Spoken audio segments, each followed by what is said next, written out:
Hello students, स्वागत है आपका एजुकेशन पार्क बनियापुर के ऑनलाइन क्लासेज में। आज मैं 12th क्लास के स्टूडेंट्स के लिए लेके आया हूँ बायोलॉजी का 4th चैप्टर जनन स्वास्थ्य। देखिए, इस चैप्टर के अंतर्गत मैं आपको आज बताने वाला हूँ जनन स्वास्थ्य के बारे में, यानी रिप्रोडक्टिव हेल्थ के बारे में। इस चैप्टर के अंतर्गत आपको इन 5 चीजों के बारे में पढ़ना है। पहली टॉपिक है जनन स्वास्थ्य और कार्यनीतियां। दूसरी टॉपिक है जनसंख्या विस्फोट और जन्म नियंत्रण। थर्ड टॉपिक है सगर्भता का चिकित्सीय समापन। चौथी है यौन संचारित रोग और पांचवी है वंध्यता।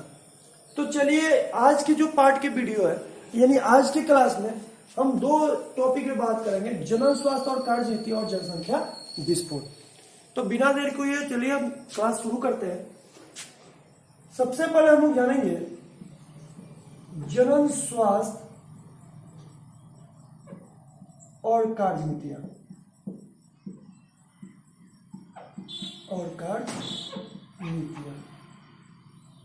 ठीक है। सबसे पहले हम लोग को ये जानना होगा कि जनन स्वास्थ्य होता क्या है, यानी जनन स्वास्थ्य किसे कहते हैं। तो जनन स्वास्थ्य का परिभाषा होता है बाबू, जनन स्वास्थ्य का परिभाषा होता है जनन संबंधी संपूर्ण स्वास्थ्य।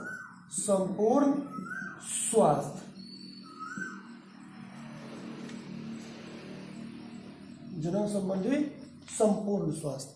कोई आपसे पूछे कि जनन स्वास्थ्य क्या है, तो जनन स्वास्थ्य जनन संबंधी संपूर्ण स्वास्थ्य है। ठीक है। अब हम अपने भारत देश की अगर बात करें कि भारत देश में जनन स्वास्थ्य के प्रति क्या कार्यनीतियां हैं, अगर इसकी बात करें तो मैं आपको बता दूं कि विश्व में भारत एकमात्र पहला देश है जो जनन स्वास्थ्य को एक लक्ष्य मान करके राष्ट्रीय स्तर पर इसकी कार्य योजना तैयार की और कार्य योजना चलाया। सन 1951 में 1951 ईस्वी में एक जनन स्वास्थ्य को बारे में बताने के लिए एक कार्यक्रम चलाया गया जिसका नाम था परिवार कल्याण कार्यक्रम। क्या नाम था? परिवार कल्याण कार्यक्रम। परिवार कल्याण कार्यक्रम। भारत में इसकी जो शुरुआत जो हुई थी वह समय था 1951 का, यानी 1951 में परिवार कल्याण कार्यक्रम चला। समय समय पर इसके नामों में बदलाव किए गए।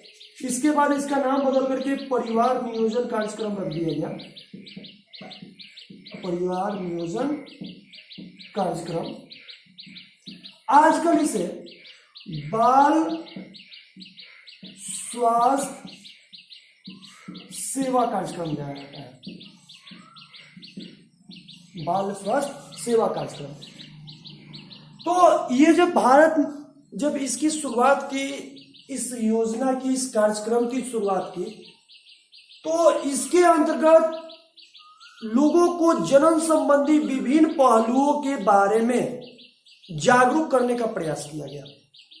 यानी क्वेश्चन आता है कि परिवार कल्याण कार्यक्रम क्या है और परिवार कल्याण कार्यक्रम की शुरुआत कब हुई थी।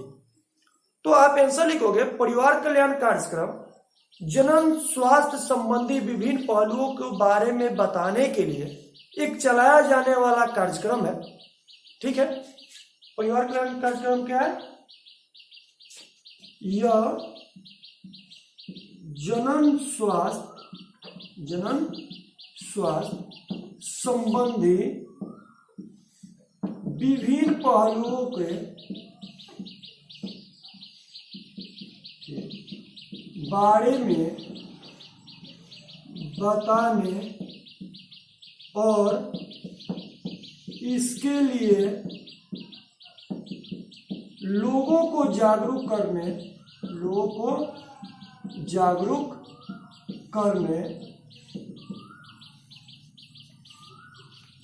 हेतु चलाया जा रहा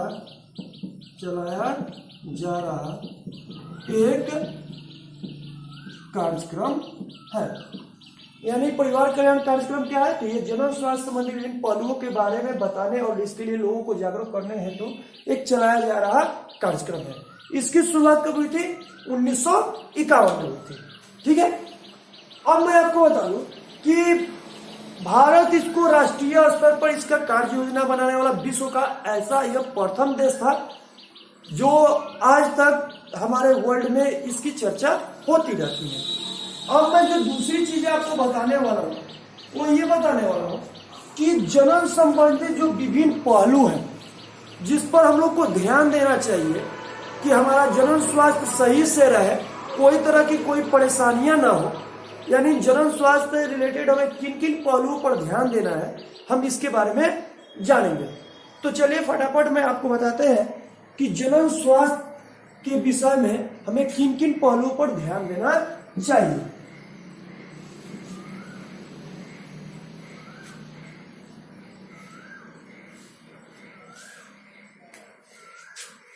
तो जनन स्वास्थ्य के विषय में हमें निम्न पहलुओं पर ध्यान देना चाहिए।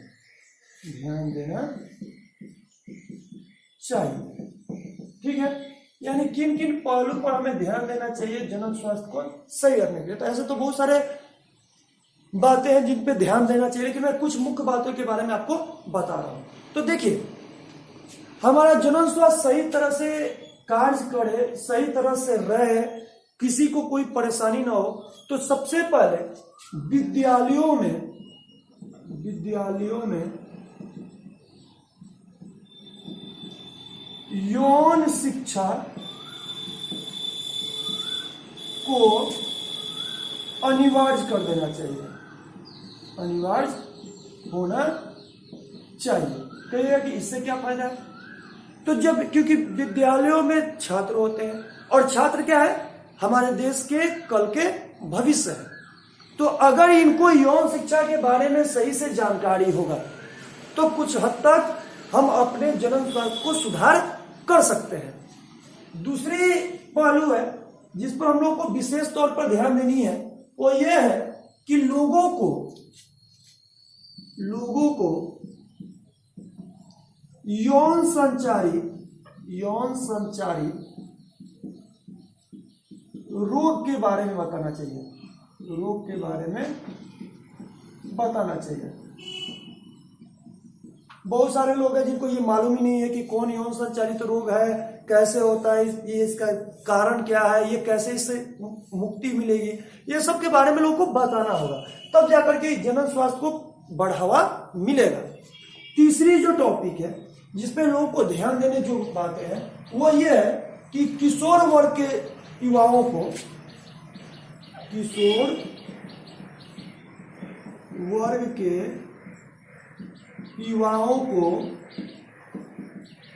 यौन संबंध के बारे में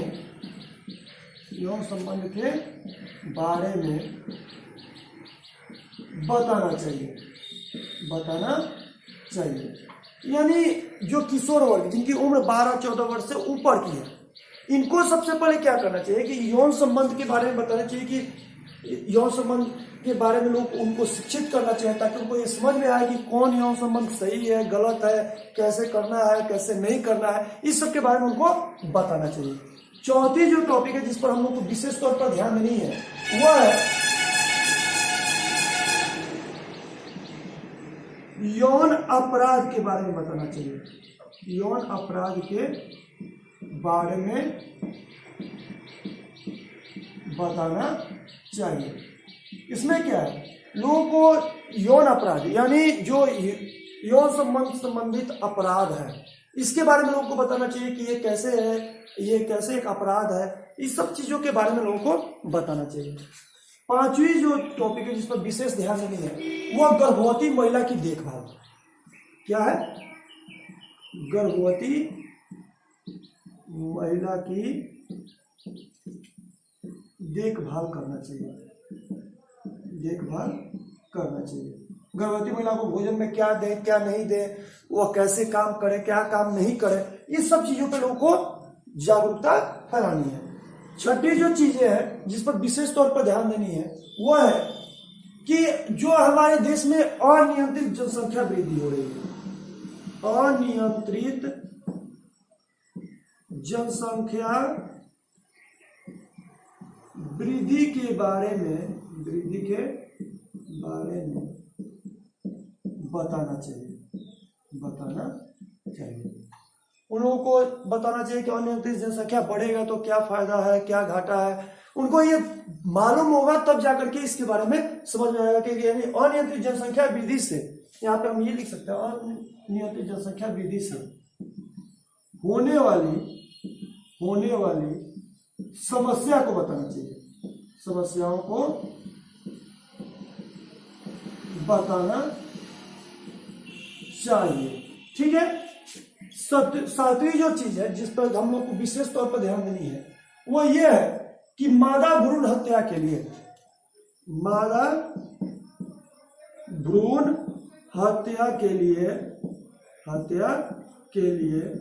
सख्त कानून बनाना चाहिए।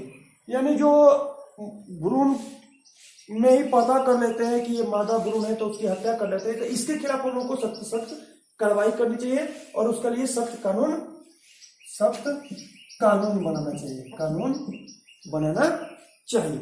इसके अलावा लिंग परीक्षण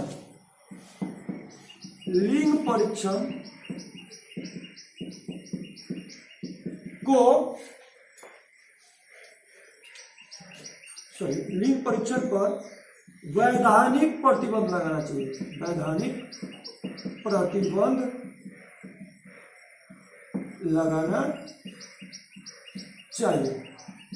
सबसे पहले देखते हैं हम लोग के यहाँ जितने भी अल्ट्रासाउंड वगैरह होते हैं, बहुत सारी चीजें हैं कि हम लोग को वहाँ पे लिख दिए जाते हैं कि अल्ट्रासाउंड सेंटर पे कि यहाँ पे लिंग परीक्षण नहीं किया जाता है, लेकिन जब आप हम उसके बारे में पता करते हो तो कहीं ना कहीं ये बातें सामने आती है कि यहाँ पे लिंग परीक्षण होता है इनडायरेक्टली। तो बहुत सारे जगह पे नहीं भी होता है, लेकिन कुछ जगहों पे हम लोग को सुनने को मिलता है कि ऐसे चीजें होती हैं। अगर ऐसे होती नहीं तो आखिर मादा भ्रूण हत्या होता कैसे, जाहिर सी बात है। तो इन चीजों पे हम लोग को ध्यान देना है कि अगर जनन स्वास्थ्य को सही से रखना है, सही से संचालित करना है, तो इन 8 चीजों पर विशेष रूप से ध्यान देनी है। पहली है कि विद्यालयों में यौन शिक्षा को अनिवार्य होना चाहिए ताकि हमारे छात्रों को इसके बारे में पता चले कि कल के हमारे देश की क्या है भविष्य है। दूसरी है लोगों को यौन संचालित रोग के बारे में बताना चाहिए। तीसरा है किशोर वर्ग के युवाओं को यौन संबंध के बारे में बताना चाहिए, यौन अपराध के बारे में बताना चाहिए, गर्भवती महिला की देखभाल कैसे करें इसके बारे में लोगों को जागरूक करना चाहिए, अनियंत्रित यानी जो जनसंख्या बढ़ रही है इससे क्या समस्या उत्पन्न होगी इसके बारे में बताना चाहिए, मादा भ्रूण हत्या को रोकने के लिए एक सख्त कानून बनाना चाहिए और लिंग परीक्षण को वैधानिक एक प्रतिबंध लगाना चाहिए। यानी कुल मिलाकर के ये 7 पॉइंट है। अभी इसके अलावा बहुत सारे पॉइंट है, लेकिन मैंने मुख्य रूप से जो 7 पॉइंट है वो मैंने आपको बता दी। एग्जाम में क्वेश्चन में भी आता है कि जनन स्वास्थ्य के लिए हमें किन किन पहलू पर ध्यान देना चाहिए, तो ये आप लिख देंगे तो इसका आंसर हो जाता है। ठीक है। अब मैं जो अगले टॉपिक पे बात करने वाला हूँ, ये बात करने वाला हूँ दूसरी टॉपिक पे, यानी जनसंख्या विस्फोट और जन्म नियंत्रण के बारे में। तो चलिए फटाफट बताते हैं कि जनसंख्या विस्फोट क्या है और जन्म नियंत्रण कैसे किया जा सकता है।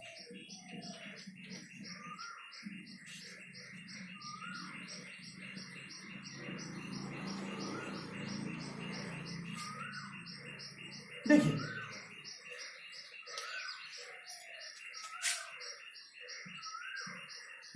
जनसंख्या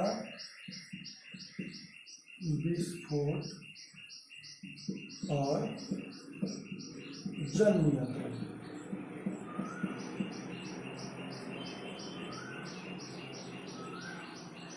ठीक है।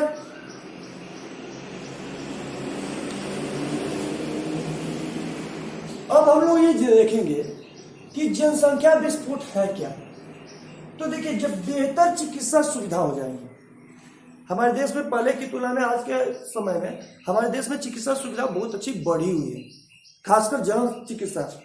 तो जनन चिकित्सा में जो व्यवस्था में जो सुधार हुई है, इसके फलस्वरूप हमारे जनसंख्या वृद्धि पर डायरेक्टली प्रभाव पड़ा है, क्योंकि जो है मृत्यु दर कम हो गई है और जन्म दर जो है बढ़ गया है।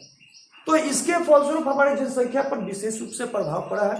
यानी चिकित्सा की बेहतर सुविधा, बेहतर व्यवस्था के फलस्वरूप हमारी जनसंख्या पर इसका सीधा प्रभाव पड़ा है। अब एक एग्जाम्पल के तौर पर मैं एक छोटा सा आंकड़ा आपको बताता हूं। सन 1900 में पूरे विश्व की अगर जनसंख्या की बात करें तो सन 1900 में पूरे विश्व की जनसंख्या आपकी 2 अरब थी। ठीक है, सन 1900 में। 2000 में, सन 2000 में इसकी जनसंख्या बढ़ करके 2 अरब से सीधा 6 अरब हो गई। कितनी अरब हो गई? 6 अरब। इसके अलावा अगर देखें तो स्वतंत्रता प्राप्ति के समय, यानी जब हमारा देश आजाद होता 1947 में, उस समय हमारे देश की जनसंख्या 35 करोड़ थी। कितनी थी? 35 करोड़, जो कि 2000 ईस्वी में बढ़ करके ये सीधा 1 अरब हो गई, यानी लगभग 100 करोड़। आप समझ सकते हैं कि 35 करोड़ से 2000, यानी 47 से 2000 के बीच में हमारे देश की जनसंख्या लगभग 100 करोड़ हो गई। आज के समय में बहुत बढ़ गई। 2011 की जनगणना के अनुसार आप देखोगे तो बहुत सारी जनसंख्या बढ़ चुकी है। लेकिन इन जनसंख्या जो बढ़ी हुई है, इसका कारण क्या है? तो इसका कारण कहीं ना कहीं हमारी बेहतर चिकित्सा सुविधा है। तो चिकित्सा सुविधा है तो क्या हमारे देश में जनसंख्या ऐसे बढ़ेगी? तो जनसंख्या को कंट्रोल करना आज एक सबसे बड़ी समस्या आ गई है देश के सामने या पूरे विश्व के सामने। इसके लिए लोगों को समझाना होगा, लोगों को इसके प्रति जागरूक करना होगा, लोगों को गर्भ निरोधक की विधियों के बारे में बताना होगा। तो इन सभी चीजों को ध्यान देना होगा। ठीक है, मैं आज बताने वाला हूं इस टॉपिक के अंतर्गत कि अगर किसी देश की जनसंख्या बढ़ जाए तो उस देश पर क्या असर पड़ता है। अगर मान लीजिए किसी देश की जनसंख्या आवश्यकता से अधिक बढ़ जाए तो उस देश पर क्या प्रभाव पड़ेगा, क्या असर पड़ेगा, ये मैं आपको बता रहा हूं। यानी जनसंख्या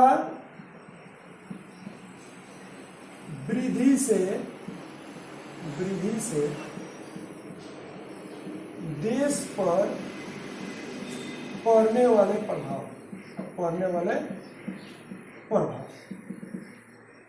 कई बार एग्जाम में आता है क्वेश्चन कि जनसंख्या बढ़ने से किसी देश पर क्या प्रभाव पड़ता है, तो वही चीज मैं आपको बता रहा हूं। पहला, अगर देश की जनसंख्या बढ़ेगी तो प्रति व्यक्ति आय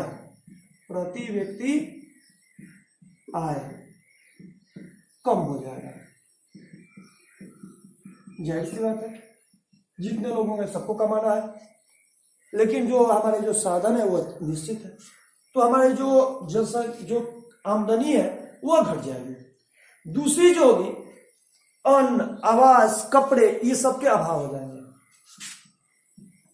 अन्न, आवास और कपड़े के अभाव होंगे। ठीक है। तीसरा क्या प्रभाव पड़ेगा हमारे देश पे कि अगर किस देश की जनसंख्या बढ़ेगी तो देश पे क्या प्रभाव पड़ेगा। तो तीसरा है कि प्राकृतिक संपदा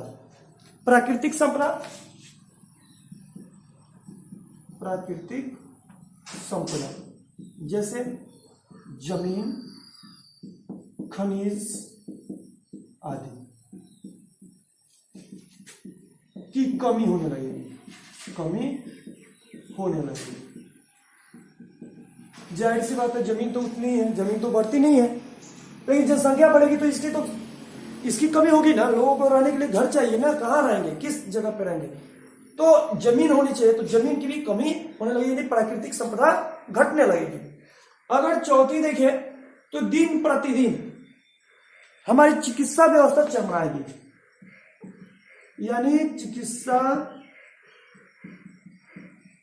व्यवस्था खराब होती जाएगी। अब चिकित्सा व्यवस्था कैसे खराब होगी? तो चिकित्सा व्यवस्था इसलिए खराब होगी क्योंकि जनसंख्या बढ़ेगा। तो मान लीजिए एक हॉस्पिटल में 50 रोगी को रखने के लिए जगह है, अब अचानक से वहां पे 100 रोगी पहुंच गए तो चिकित्सा सही से हो पाएगी? नहीं हो पाएगी। पांचवी जो चीज है जो जनसंख्या बढ़ने से उस देश पे असर डालती है वो ये है कि पूरे देश में अशांति का वातावरण हो जाएगा। पूरे विश्व में पूरे देश ही लिखते हैं, पूरे देश में अशांति का वातावरण फैलेगा। अब ये अशांति का वातावरण क्यों फैलेगा भाई? तो जनसंख्या बढ़ेगी, तो जनसंख्या बढ़ेगी तो भोजन चाहिए ना, उनको कपड़ा चाहिए ना, रहने के लिए घर चाहिए ना, कम नौकरी मिलेगी नहीं। एक नौकरी की वैकेंसी निकलेगी 10 पहुंचेंगे, तो बाकी लोग करेंगे क्या? तो ये करेंगे लूटमार, ये करेंगे चोरी डकैती, ये करेंगे खून खराबा। तो इससे क्या होगा? हमारे देश में अशांति फैलेगी। तो ये 5 कारण, 5 जो है प्रभाव किसी देश की जनसंख्या पर से उत्पन्न होने वाले ये समस्या है। जो किसी देश की जनसंख्या जब बढ़ती है तो ये 5 समस्या सामने आती है। इसके अलावा बहुत सारी समस्या मैं मुख्य रूप से आपको बता रहा हूं, ठीक है। अब मैं बताता हूं कि देश पर ही नहीं, एक फैमिली के ऊपर, एक परिवार के ऊपर, अगर एक परिवार में जनसंख्या बढ़ती है तो उस परिवार के ऊपर क्या प्रभाव पड़ता है। चलिए मैं उसको भी आपको बताता हूं।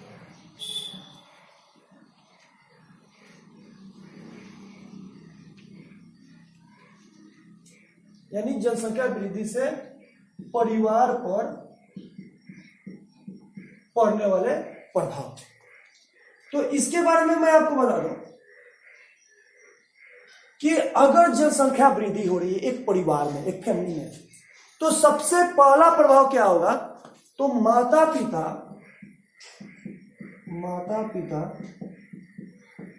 पर आर्थिक भार बढ़ेगा, ठीक है। पैसे की किल्लत होगी। दूसरी क्या होगी कि मां की शारीरिक अवस्था ठीक नहीं रहेगी, मां की शारीरिक अवस्था ठीक नहीं रहेगी, ठीक है। तीसरी क्या समस्या आएगी उनके सामने? तो बच्चे को भरपूर पोषक तत्व नहीं मिल पाएगा, पोषक तत्व नहीं मिल पाएगा, ठीक है। चौथी समस्या क्या उनके सामने आएगी? समुचित शिक्षा नहीं मिल पाएगी, शिक्षा नहीं मिल पाएगी, ठीक है। पांचवी क्या दिक्कत आएगी? चिकित्सा सही से नहीं हो पाएगा,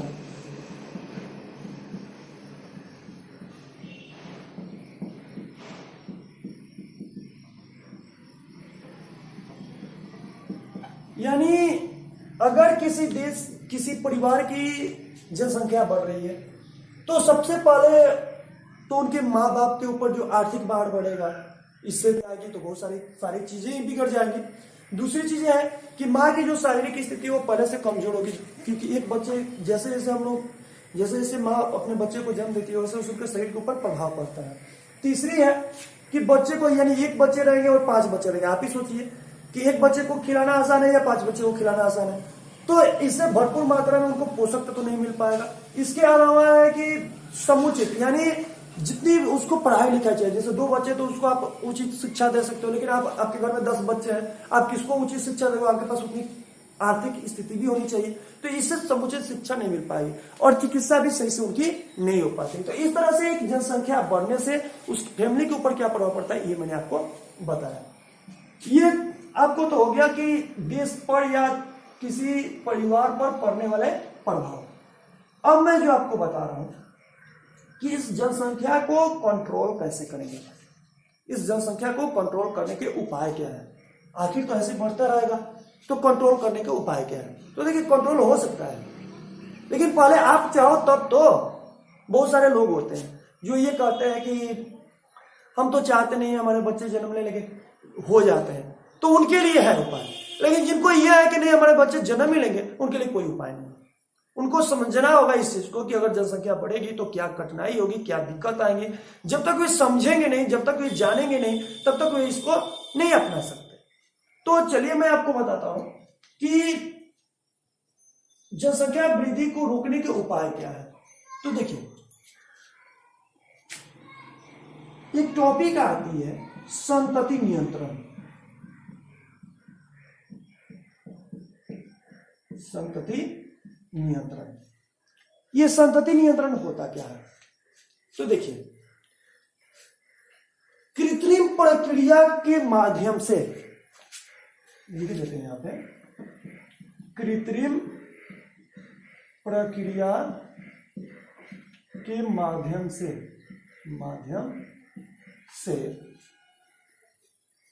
संतानों की उत्पत्ति को नियंत्रित करना, संतानों की उत्पत्ति को नियंत्रित करना संतति नियंत्रण कहलाता है।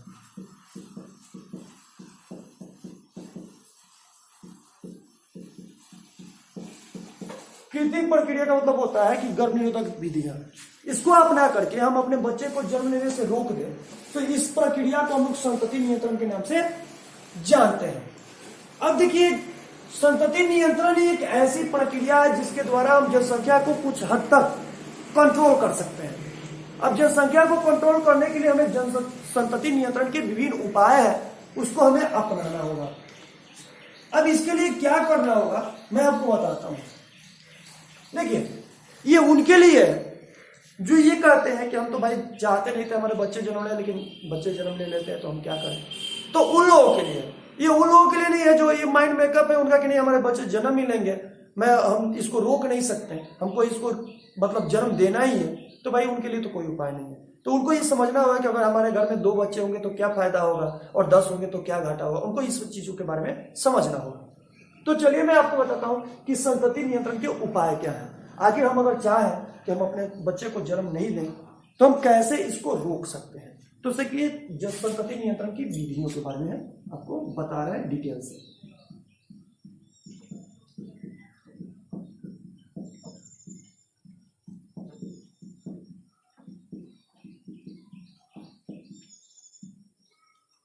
देखिए, संतति नियंत्रण विभिन्न बहुत सारे उपाय हैं, बहुत सारी विधियां हैं जिसको अपना करके आप अपने संतति को जन्मने से रोक सकते हैं।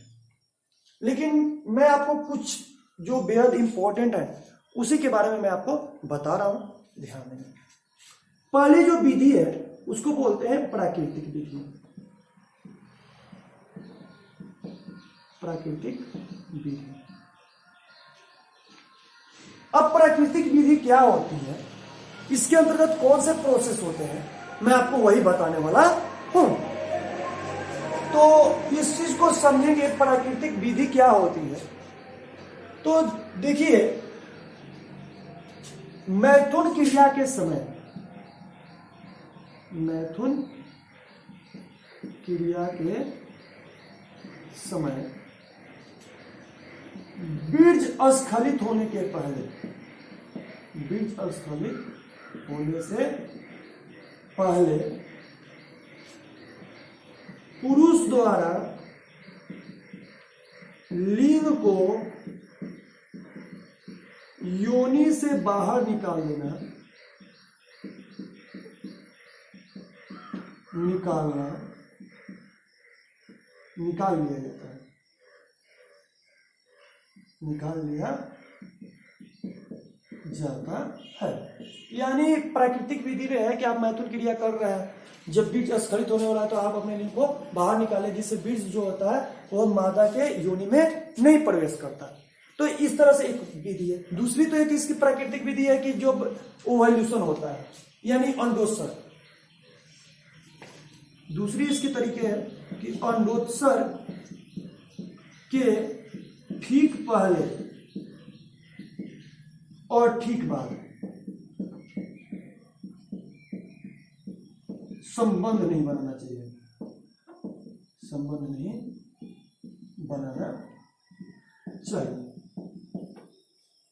ध्यान दीजिए, ये किनके लिए है, जिन जो अपनी संतति को जन्म देने से रोकना चाहते हैं, ये उनके लिए है। ये आप 2 तरीके हैं प्राकृतिक विधि के तरह। या तो आप मैथुन क्रिया के समय जब बीज स्खलित होने वाला है उस समय आप लिंग को बाहर निकाल लीजिए। दूसरी है कि जब ओवल्यूशन हो रहा है और अंडोत्सर्ग होने वाला है तो उसके ठीक पहले और ठीक बाद, यानी 2-4 दिन पहले और 2-4 दिन बाद आप संबंध नहीं बनाइए। तो जब ओवल्यूशन के समय अगर आप संबंध नहीं बनाते हैं तो अंडाणु, जैसा कि मैंने आपको पिछले वीडियो में बता रखा कि एक अंडाणु जो होते हैं उनका जीवन काल 24 दिन का होता है। तो इसके अंतर क्या होता है कि आपके शुक्राणु का जीवन काल ज्यादा होता है। तो ये संबंध मिल ही नहीं पाएंगे समय पर, जब चूंकि वो निश्चित समय के लिए वो मिलते हैं तभी जाकर के फर्टिलाइजेशन होता है। तो जब निश्चित समय के लिए नहीं मिलेंगे तो निषेचन प्रक्रिया नहीं हो पाएगी, जिससे गर्भ ठहरने के चांसेस नहीं रहेंगे। ठीक है, तो पहली विधि है प्राकृतिक विधि। अब आइए दूसरी विधि की बात करते हैं। ये एग्जाम में क्वेश्चन में भी आता है कि संतति नियंत्रण की कौन कौन सी विधियां हैं, तो आप इसको क्या लिखोगे संतति नियंत्रण की निम्नलिखित विधियां। मैं जितनी विधियों का नाम लिखा हूं सबका लिखोगे नाम, और ये कहेगा कि इसकी एक विधि का नाम लिख करके, जैसे बोलेगा प्राकृतिक विधि क्या होती है तो प्राकृतिक विधि के बारे में लिखोगे, और कोई पूछेगा हार्मोनल विधि क्या होती है तो हार्मोनल विधि के बारे में लिखोगे। ठीक है, तो ये मैं आपको अलग अलग तरीके के मैं बता रहा हूँ। ये पहली विधि के मैंने आपको बारे में बताया, अब मैं आपको बता रहा हूँ दूसरी विधि। दूसरी विधि होती है देखो हार्मोनल विधि। हार्मोनल विधि, हार्मोनल मेथड क्या है, इसके द्वारा आप संतति को कैसे नियंत्रित कर पाएंगे, अब मैं यही बता रहा हूं। तो देखिए, बाजार में विभिन्न प्रकार के हार्मोन से बनी गर्भ निरोधक गोलियां हैं।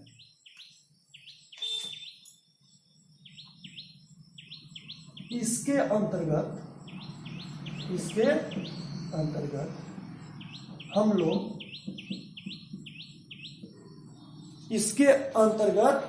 किसके अंतर्गत हार्मोनल विधि करते हैं। इसके अंतर्गत हम लोग हार्मोन से बनी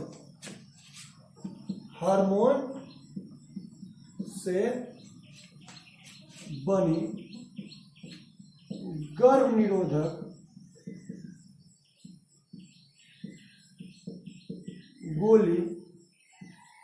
गोली है।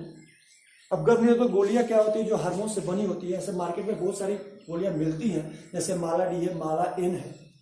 जैसे मैं कुछ का नाम लिख देता हूं, माला डी, माला एन, ऐसे बाजार में उपलब्ध है। तो इसका क्या करते हैं, सेवन करते हैं, लेते हैं। ये एक मुख्य गोली है, यानी इसको हम लोग दवा के रूप में खाते हैं। अब देखिए, मैं बता रहा हूं कि माला डी माला एन होता क्या है। तो देखिए, मैं आपको बता रहा हूं कि ये गोली जो है माला डी या माला एन, ये गोली 21 दिनों तक प्रतिदिन, यानी मासिक चक्र शुरू होने से, अगर हम गर्भ नहीं रहने देना चाहते हैं तो मासिक चक्र की जब शुरुआत होती है तो उसके फर्स्ट डे से प्रतिदिन 21 दिनों तक इसकी एक एक गोली खाते हैं। अब कहिए ये गोली में क्या होता है, ये क्या होता है, अनुत्सर्ग होने ही नहीं देता, ओवल्यूशन क्रिया को बाधित करता है। ठीक है, तो जब ओवल्यूशन होने ही नहीं देगा तो गर्भ ठहरने की चांसेस नहीं के बराबर होंगे। ठीक है, दूसरी इसकी है कि यह तब तक ही जारी रखा जाता है जब तक इसकी आवश्यकता होती है। जब तक हम ये चाहते हैं कि हमारे बच्चे जन्म लें तभी तक ये हम सेवन करते हैं। ऐसा नहीं है कि हमको अब बच्चे की आवश्यकता है, बच्चे को जन्म देना है तो हम इसकी सेवन करेंगे तो हमारे बच्चे होंगे, ऐसा नहीं होगा। जब तक आप ये सेवन करते रहेंगे आपके बच्चे जन्म नहीं लेंगे। इसके सेवन करने के तरीके भी होते हैं, आप अलग अलग तरीकों से अलग अलग लोग बताते हैं शरीर के हिसाब से जो चिकित्सक है, लेकिन जो जनरली जो बातें वो मैं बता रहा हूँ कि मासिक चक्र शुरू होने से, मतलब जिस दिन से मासिक चक्र शुरू होता है उस दिन से इसकी एक एक गोली हम लोग सेवन करें लगातार कितने दिनों तक, 21 दिनों तक, तो गर्भ ठहरने के चांसेस नहीं होते हैं। इसके अलावा किसके, यानी माला डी और माला एन के अलावा एक सहेली नामक भी एक अन्य गर्भ निरोधक गोली है। इसके अलावा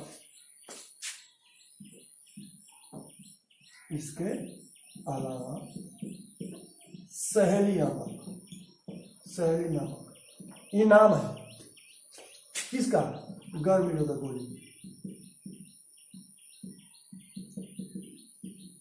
है। अब ये क्या करती है, तो ये जो हफ्ते में केवल एक बार ली जाती है, यानी इसके सेवन करने का जो प्रोसेस होता है वह एक सप्ताह में एक बार ली जाती है, और ये भी वही काम करता है जो ये माला डी माला एन काम करता है। इसके अलावा आपका अनवांटेड 72 है तथा अनवांटेड 72 ये भी एक गर्भ निरोधक गोलियां हैं, गोली है। अब इसको सेवन करने की क्या प्रोसेस है, तो ये मैं बता रहा हूं कि ये जो इसके सेवन करने के प्रोसेस है, ये 72 घंटे में एक बार ली जाती है और ये सबसे उच्च, मतलब एक कह सकते हैं कि सबसे हाई श्रेणी की गुणवत्ता वाली गोली है। ये सबसे उच्च गर्भ निरोधक गोली के अंतर्गत आती है। अब चलिए, ये कुछ मैंने दवा के नाम बताए जो हार्मोन से बने होते हैं और इसका मुख्य काम होता है कि जो प्रेगनेंसी है वो प्रेगनेंसी को रोका जाए। ठीक है, अब मैं आपको इसको बता रहा हूं कि इसको लिखोगे कैसे। जिसे अगर मुझे लिखना हो हार्मोनल विधि के बारे में तो हम कैसे लिखेंगे, हार्मोनल विधि क्या होती है, तो हम ये कह सकते हैं कि इसके अंतर्गत गर्भ निरोधक की वे गोलियां आती है जो हार्मोन से बनी है, जैसे मालाडी, मालाएन, सहेली, अनवांटेड 72। इन गोलियों के सेवन से ओवल्यूशन नहीं होता या ओवल्यूशन हो भी जाता है, निषेचन हो भी जाता है, तो वह क्या हो जाते हैं, नष्ट हो जाते हैं। तो इस तरह के इस विधि को हार्मोनल विधि के नाम से जानते हैं। यानी हम लिखेंगे कैसे, इसके अंतर्गत हम हार्मोन से बनी दवा का इस्तेमाल करके गर्भ को, अनचाहे गर्भ को क्या करते हैं, रोकते हैं। कोई आपसे पूछेगा हार्मोनल विधि क्या है, तो हार्मोनल विधि गर्भ निरोधक की वैसी विधि है जो जिसके अंतर्गत हम उन दवाओं का सेवन करते हैं जो हार्मोन से बने होते हैं। ये अनचाहे गर्भ को क्या करते हैं, रोकते हैं। ठीक है, अब मैं तीसरी टॉपिक पे बात करता हूं जिसकी नाम है यांत्रिक विधि।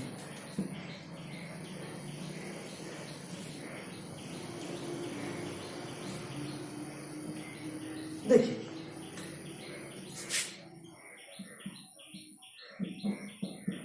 यांत्रिक विधि, यांत्रिक विधि, ये यांत्रिक विधि क्या है, इसके द्वारा आप कैसे अनचाहे गर्भ को रोक सकते हैं। तो देखिए, इस विधि के द्वारा, मतलब यांत्रिक विधि के अंतर्गत, इस विधि के द्वारा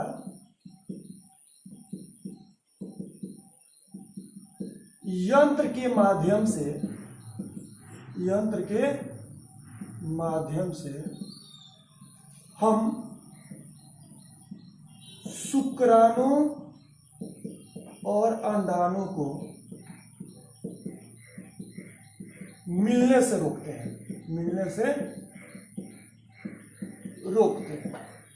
इसमें क्या होता है कि एक मशीन होती है, एक आपकी डिवाइसेस होती है जिसको लगा करके हम शुक्राणु और अंडाणु मिलेंगे तभी तो निषेचन होगा। जब निषेचन नहीं होगा तो फिर गर्भ धरने की कोई चांसेस नहीं होती है। तो यांत्रिक विधि के अंतर्गत हम जैसे कोई यंत्र के माध्यम से हम शुक्राणु और अंडाणु को मिलने नहीं देते, जैसे डायफ्राम है, ग्रीवा टोपी है, जैसे यहां लिख देते हैं, जैसे डायफ्राम, ग्रीवा टोपी, ये कॉन्डोम, ये सारे ऐसी विधि है, ऐसे मशीनरी, ऐसे यांत्रिक विधि है ये जो मानव द्वारा निर्मित उपकरण है। जैसे ये मानव द्वारा निर्मित उपकरण है, ऐसे लिख सकते हैं, ये मानव द्वारा निर्मित उपकरण है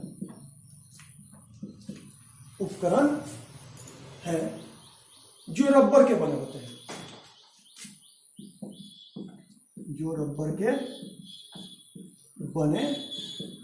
हैं, ठीक है।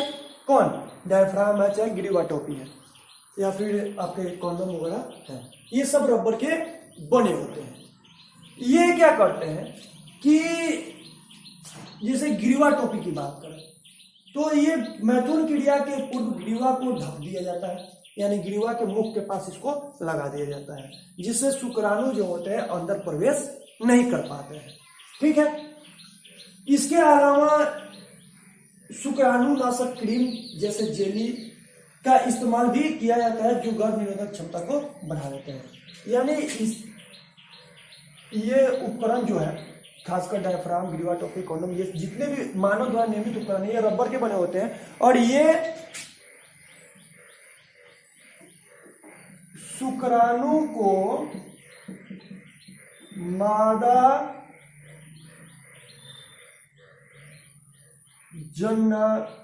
मादा के गर्भाशय, ये शुक्राणु को अंडाणु से मिलने से रोकते हैं, अंडाणु से मिलने से रोकते हैं। यानी ये शुक्राणु को, ये जितने भी यंत्र है इसके माध्यम से हम शुक्राणु और अंडाणु को एक जगह नहीं मिलने देते हैं। तो जब मिलेंगे नहीं तो निषेचन क्रिया होगी नहीं।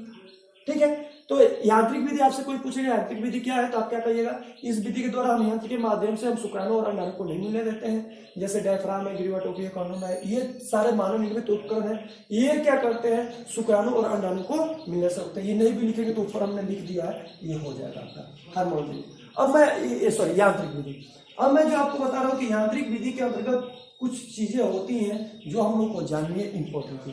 यांत्रिक विधि के अंतर्गत एक सबसे बड़ी विधि आती है जिसको बोलते हैं IUD। ध्यान देंगे इस चीज को, इसको बोला जाता है इंट्रा यूटेरिन डिवाइसेस, इंट्रा यूटेरिन डिवाइसेस। ध्यान देंगे इसको, IUD का पूरा नाम है इंट्रा यूटेरिन डिवाइसेस। ठीक है, हिंदी में बोलते हैं इसको अंत गर्भाशयी युक्ति। ठीक है, ये IUD होता क्या है तो देखिए, इसके अंतर्गत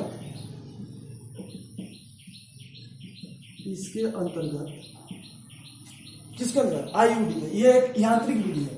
IUD जो है एक यांत्रिक विधि है, इसके अंतर्गत हम लोग कॉपर 7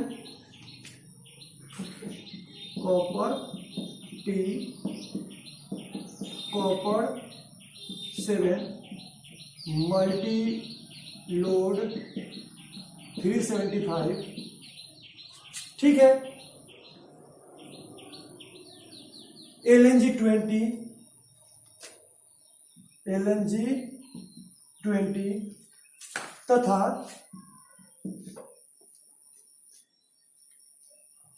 प्रोजेस्ट्रोजन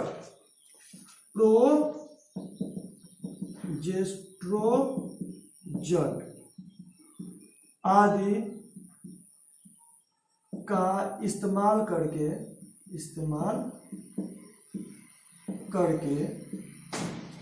ठीक है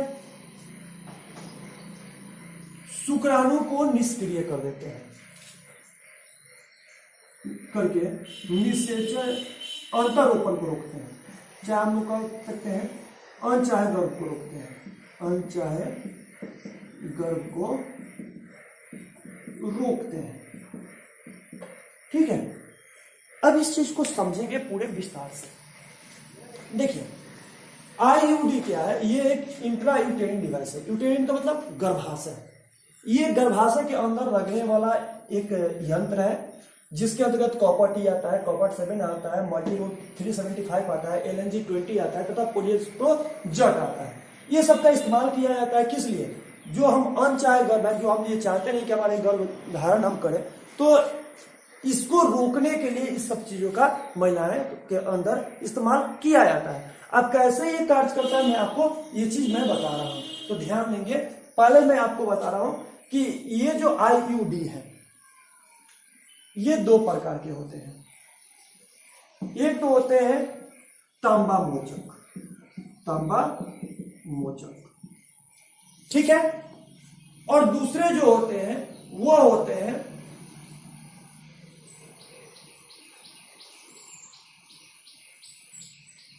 हार्मोन स्रावित करने वाले, हार्मोन स्रावित करने वाले IUD। ठीक है, इंट्रायूटेरिन जो डिवाइसेस होती हैं ये दो प्रकार की होती है। एक तो होते हैं तांबा मोजक जो कॉपर रिलीज करते हैं और दूसरे जो होते हैं हार्मोन रिलीज करते हैं। ये दोनों कैसे फंक्शन करते हैं मैं दोनों के बारे में आपको बता रहा हूं कैसे ये फंक्शन करते हैं। चलिए एक चित्र के माध्यम से मैं आपको समझा रहा हूं कि इंट्रायूटेरिन डिवाइसेस कैसे काम करती हैं।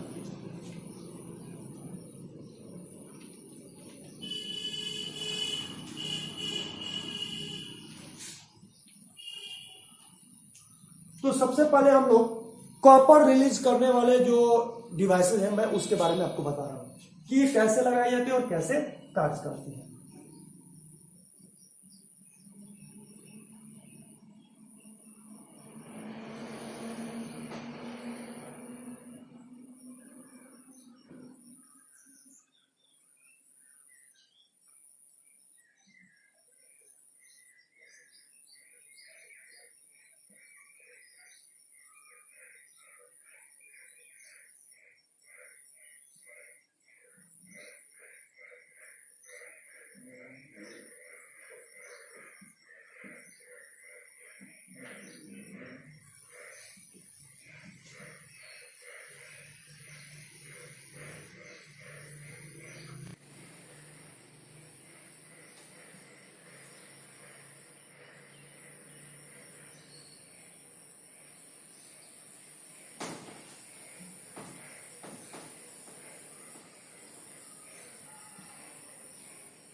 ठीक है, ये हम एक मादा जो जनन अंग है उसके बारे में मैं बता रहा हूं। ये जो होती है यही आपकी गर्भाशय होती है। ठीक है, और निषेचन कहाँ होता है? एपुलरी इस्टमस जंक्शन पे, यहां पे होता है। यहां पे आपका क्या होता है? निषेचन होता है। इसको कहते हैं संधि स्थल, एपुलरी इस्टमस जंक्शन। ठीक है, या इसको ये बोल सकते हैं तुम्बिका संकीर्ण पथ की संधि स्थल, यानी दोनों के बीच का ज्वाइंट। अब ध्यान देंगे क्या होता है। कॉपर टी जो आईयूडी है मैं उसी के बारे में बता रहा हूं। IUD intra यूटेरिन devices. देखिए जैसे कॉपर टी है या कॉपर 7 है या मल्टीलोड 375 है, ये जितने भी हैं इसको क्या किया जाता है? तो इसको गर्भाशय के अंदर ऐसे इसकी आकृति होती है, ध्यान देंगे इस चीज को।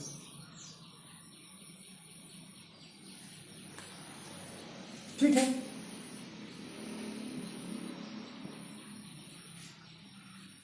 ये गर्भाशय के अंदर लगा दिया जाता है और ये क्या करते हैं? कॉपर रिलीज करते हैं। जैसे मान लीजिए अगर शुक्राणु यहां से प्रवेश भी कर लिया, ऐसे यहां से शुक्राणु प्रवेश भी कर लिया, तो ये शुक्राणु कहां जाएंगे? एपुलरी इस्टमस जंक्शन की ओर जाएंगे निषेचन करने के लिए। तो जैसे भी ये निकलेंगे और ये आगे बढ़ेंगे, ठीक है, तो जैसे ही आगे निकलते जाएंगे तो यहां से ये जो होते हैं कॉपर आयन रिलीज करते हैं। ठीक है, ये भी कॉपर आयन रिलीज करते हैं। तो अगर कुछ बच के अंदर प्रवेश भी कर दे तो यहां जाके वो नहीं बच सकते, क्योंकि कुछ तो यहीं पे खत्म हो जाएंगे, क्योंकि नीचे से यहां से भी कॉपर आयन रिलीज होते हैं। तो यहां पे कुछ नष्ट हो जाएगा, कुछ ऊपर जाके नष्ट हो जाएगा। यानी ये जो होते हैं कॉपर आयन क्या करते हैं? शुक्राणु को निष्क्रिय कर देते हैं। क्या करते हैं? शुक्राणु को निष्क्रिय कर देते हैं। तो जब शुक्राणु निष्क्रिय हो जाएगा तो ये आगे जाएगा नहीं, जिससे निषेचन क्रिया नहीं होगी। ये है कॉपर टी। कई बार एग्जाम में क्वेश्चन में आता है कि कॉपर टी क्या रोकता है? तो अनचाहे गर्भ को, ये सॉरी गर्भ को, शुक्राणु अंडाणु के मिलने को, निषेचन को। तो देखिए एकदम सिंपल सी चीज है कि जो कॉपर टी है अनचाहे गर्भ को रोकता है। अगर ये ऑप्शन है तो आप ये मारोगे, सही होगा आपका। और दूसरा ये है कि कॉपर टी जो होता है निषेचन को रोकता है, ये निषेचन होने ही नहीं देता है। ठीक है, जब ये आगे बढ़ेंगे तब तो निषेचन होगा ना। तो कॉपर टी ऐसे कार्य करता है। ये कॉपर टी ये मादा के जो होता है गर्भाशय में लगता है। यही कॉपर 7 भी ऐसे काम करता है और मल्टीलोड 375 भी काम करता है। ठीक है, कई कई एग्जाम में क्वेश्चन आता है कि वह ऐसे आईयूडी का नाम बताएं जो कॉपर आयन रिलीज करते हैं। यानी कॉपर आयन रिलीज करने वाले, स्त्रावित करने वाले कुछ आईयूडी का नाम बताए, अंतर्गर्भाशय युक्ति का नाम बताए, तो आप मुख्य रूप से आपके जो सिलेबस में है वो 3 नाम है, कॉपर टी, कॉपर 7 और मल्टीडोज 375, याद रखेंगे।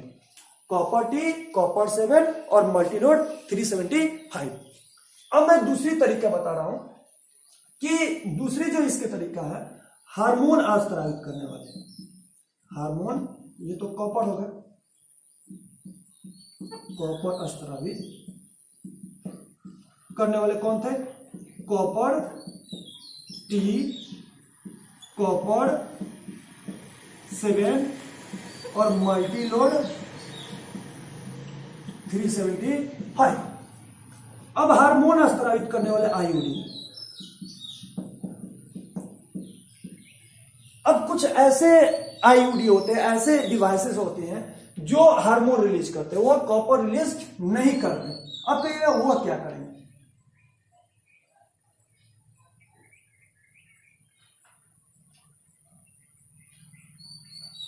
देखिए, तो जो आईयूडी हार्मोन स्रावित करते हैं, ये गर्भाशय को, ये क्या करते हैं कि हार्मोन स्रावित करने वाले जो आईयूडी हैं, ये गर्भाशय को अनसुटेबल बना देते हैं, अनुपयुक्त बना देते हैं। किसके लिए? अंतरोपण के लिए। यानी ये गर्भाशय के ऊपर एक ऐसे लेयर बना देते हैं जो यहां निषेचन तो हो जाता है, जैसे मान लीजिए शुक्राणु और अंडाणु यहां मिल गया, शुक्राणु अंडाणु मिल करके ये जब यहां से गति करते हुए ये जो गर्भाशय के अंतः स्तर पे प्रत्यारोपित होते हैं, जिसको अंतरोपण करते हैं, तब जाकर के ना भ्रूण का विकास होता है। तो ये हार्मोन स्रावित करने वाले जो आईयूडी है, ये क्या करते हैं, गर्भाशय को अनसुटेबल बना देते हैं। किसके लिए? अंतरोपण के लिए। यानी जब ये हार्मोन रिलीज करेंगे तो ये तो जुग्मनस बन जाएगा, जाइगोट बनेगा, लेकिन ये जाकर के गर्भ में ठहरेगा नहीं और सीधा नीचे की तरफ आ जाएगा। ये होता है हार्मोन स्रावित करने वाले आईयूडी। इसके अंतर्गत कौन आते हैं? तो LNG-20 आता है, LNG-20 आता है, और प्रोजेस्ट्रोजन आता है। ठीक है, याद रखेंगे तो 2 चीज कि 2 आईयूडी होते हैं, एक होते हैं कॉपर रिलीज करने वाले और एक होते हैं हार्मोन रिलीज करने वाले। कॉपर रिलीज करने वाले ये होते हैं और हार्मोन रिलीज करने वाले ये होते हैं। ये दोनों जो होते हैं ये एक प्रकार के आईयूडी है, और आईयूडी जितने भी युक्तियां होती हैं ये कहां लगती हैं? गर्भाशय के अंदर लगती है, क्योंकि इसका नाम ही है इंट्रा यूटेरिन डिवाइसेस, अंतर गर्भाशयी युक्ति। ठीक है, हमें विश्वास है कि आपको ये समझ में आया होगा। अब मैं अगले टॉपिक पे बात कर रहा हूं जिसका नाम है रासायनिक विधि। क्या नाम है? रासायनिक विधि। ध्यान देंगे इस चीज को।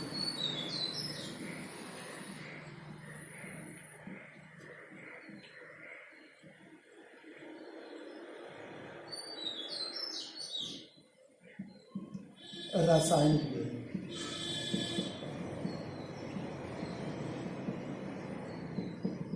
देखिए रासायनिक विधि क्या है? तो स्पर्मिसाइडल रसायन, ये क्या किया जाता है? सर्विक्स के निकट लगा दिया जाता है, जो स्खलित बीज के मौजूद शुक्राणु को नष्ट कर देते हैं। स्पर्मिसाइडल रसायन, इसके अंतर्गत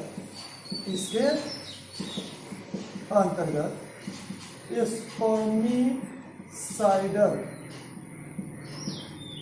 रसायन गर्भाशय ग्रीवा पर लगा दिए जाते हैं। स्पर्मिसाइडल का मतलब होता है जो स्पर्म को नष्ट कर देते हैं। तो गर्भाशय ग्रीवा पर लगा दिए जाते हैं, जो क्या करते हैं? शुक्राणु को नष्ट कर देते हैं। ठीक है, अब मैं लास्ट टॉपिक पे बात करूंगा, वह है सर्जिकल विधियां। 5वीं विधि है सर्जिकल विधि।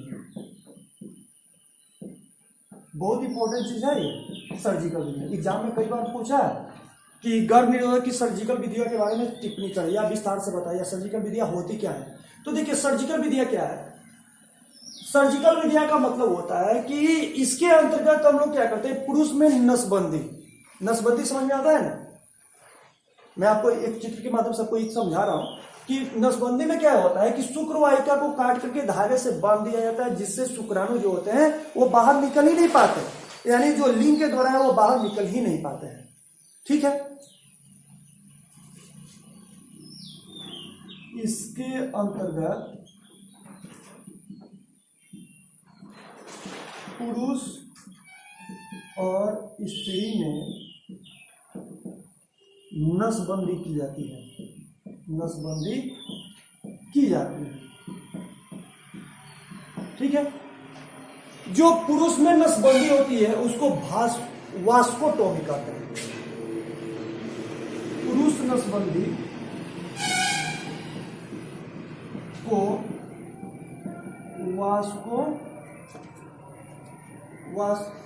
वास्कोटोमी कहते हैं।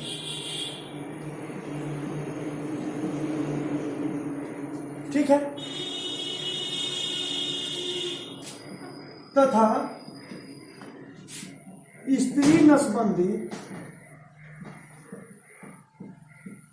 स्त्री नसबंदी को हम लोग ट्यूबेक्टोमी कहते हैं। ट्यूबेक्टोमी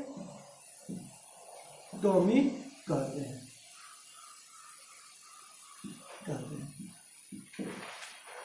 पुरुष में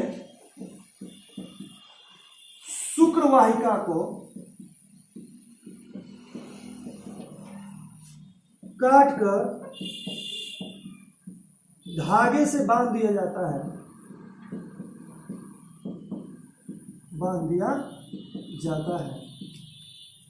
जिससे शुक्राणु लिंग से बाहर नहीं निकल पाते हैं। ठीक है, स्त्री में अंडवाहिनी, फैलोपियन ट्यूब, अंडवाहिनी को काटकर धागे से बांध दिया जाता है। किस चीज को? फैलोपियन ट्यूब को, जिससे अंडाणु निषेचित नहीं होता, जिससे अंडाणु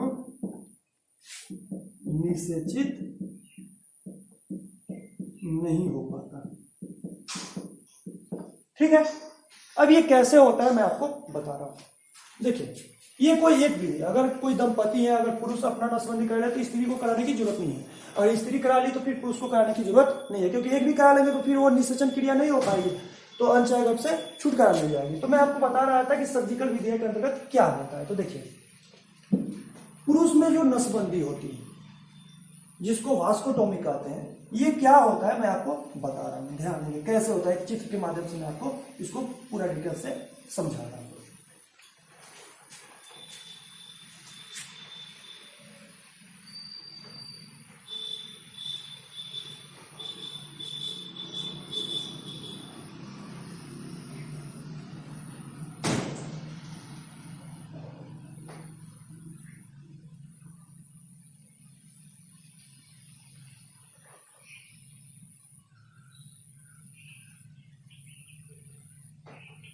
ठीक है, ये मानव का जो प्राथमिक जनन अंग है, जिसको हम मुख्य जनन अंग कहते हैं, वृष में।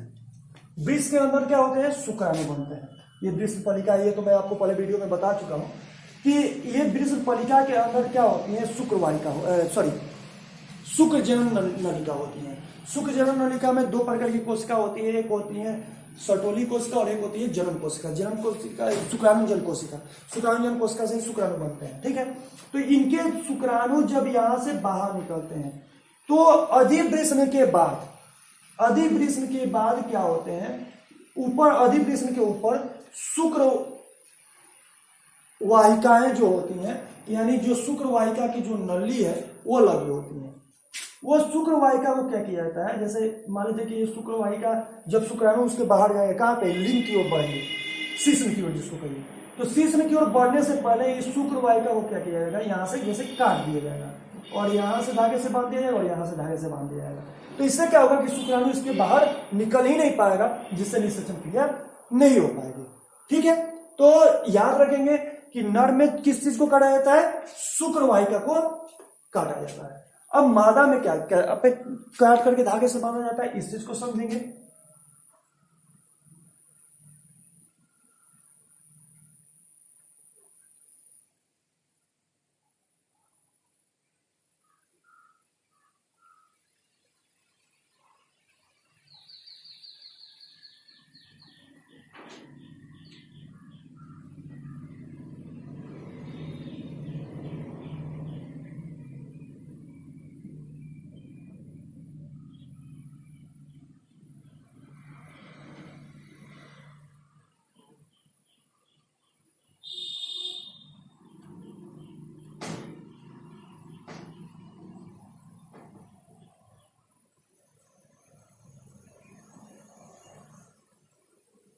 ठीक है, मादा के जो अंग होते हैं उसको यहां पे, जिसको हम लोग बोलते हैं गर्भाशय गुहा, यहां पे इस जो जगह है दोनों साइड में, यहीं पे इसके थोड़ा सा ऊपर यहां पे कह सकते हैं और यहां पे, क्योंकि निषेचन कहां होता है, ये होता है एम्पुल एंड इस्थमस जंक्शन पे। ठीक है, अंडाणु यहीं तक आते हैं और शुक्राणु यहां तक पहुंचते हैं। तो हम क्या करेंगे कि इस फैलोपियन ट्यूब को, इस अंडवाहिनी को यहां से काट करके यहां पे धागे से बांध देंगे और यहां पे धागे से बांध देंगे। ठीक है, फिर उसी तरह से इधर भी, यहां भी धागे से बांधेंगे और यहां भी धागे से बांधेंगे। इस तरह से हम लोग क्या करेंगे कि जब यहां धागे से बांधेंगे तो शुक्राणु प्रवेश करेंगे, लेकिन ये अंडाणु से मिल नहीं पाएंगे। तो ये जो प्रक्रिया होती है, ये शल्य चिकित्सा, शल्य क्रिया विधि है, जिसके द्वारा हम अनचाहे गर्भ से क्या करते हैं, छुटकारा पाते हैं। ठीक है, तो ये कुछ प्रमुख विधियां थी जिसको हम लोग संतति कंट्रोल कर सकते हैं, और संतति जब कंट्रोल होगी तो हमारी जनसंख्या कंट्रोल होगी।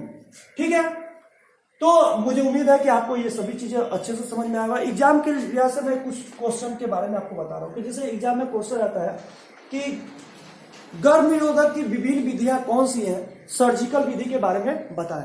तो आपको सर्जिकल गर्भ निरोधक की 5 विधियों का नाम लिखना होगा और सर्जिकल विधि के बारे में ये चित्र सहित आपको बताने पड़ेंगे, तब जाकर के ये क्वेश्चन कंप्लीट होता है। इसमें किसी भी विधि का आपसे पूछ सकता है, चाहे आपको ये भी पूछ सकता है कि तांबा मोचक आईयूडी कौन है, या फिर आपसे ये पूछ सकता है हार्मोन रिलीज करने वाले, हार्मोन स्रावित करने वाले आईयूडी कौन है, ये नाम भी पूछ सकता है, ऑब्जेक्टिव क्वेश्चन में आते हैं। उम्मीद है आपको ये चीजें बहुत अच्छी तरह से समझ में आई होगी। अगले जब हम क्लास में मिलेंगे तो आपको बताएंगे कि एमटीपी क्या होता है, यानी सगर्भता का चिकित्सीय समापन क्या होता है, यौन संचारित रोग क्या होते हैं और बंध्यता क्या होती है। मैं अगले क्लास में आपको इस चीज के बारे में बताऊंगा।